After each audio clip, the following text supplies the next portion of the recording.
তো গাইস এই সেই ঝাউতলা আমি অনেক আগে থেকে ভিডিও করি। আমার ভিডিওকেও বেশি পাত্তা দেয়নি কারণ আমি ছোট ইউজার। তো আমার আশা ছিল এই জায়গাটাকে অনেক ভাইরাল করার, অনেক আশা ছিল, কিন্তু আমি ছোট ইউজার, আমার ভিডিও খুব বেশি লোকের কাছে পৌঁছায় না, তাই আমার ভিডিওকেও বেশি পাত্তা দেয় না। অবশেষে এই জায়গাটাকে নিয়ে মুখ খুললো মিজানদা।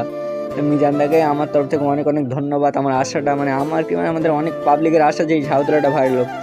আর এই ঝাউতলাটা অনেক সুন্দর জায়গা, যারা আসে তারা বুঝতে পারে এর উপভোগ করতে কতটা ভালো লাগে। তালতলায় গেলে তোমাদের অনেক ঝামেলা হয়, অনেক হয়, কিন্তু এখানে তোমরা আসবে সত্যি তোমরা ভিডিও ছেড়েও শুধু বাতাস খাওয়ার ব্যস্ত হয়ে যাবে। এত সুন্দর বাতাস বয়ে যায় খালের পাশ থেকে, আর এখানে ভিডিও করতে কোনো অসুবিধা হবে না। আর এখানটা জায়গাটা অনেক, মিজানদা এখানে শনিবার মিট করতে আসছে, অনেক অনেক বড় বড় কন্টেন্ট ক্রিয়েটাররা আসবে। আমি কাজে থাকবো, আমি থাকতে পারছি না। তো তোমরা যারা জায়গাটাকে পছন্দ করো, শনিবার অনেক কন্টেন্ট ক্রিয়েটার আসবে এই 6 তারিখে।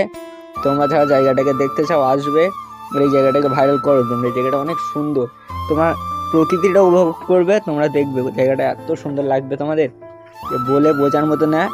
মিজানদার ভিডিওটা করেছে, মিজানদার ভিডিওটা দেখলে বুঝতে পারবে। তো আমি শেষে কথাটা বলবো, তোমরা শনিবার এসে সবাই মিট করো, আমি তো থাকতে পারছি।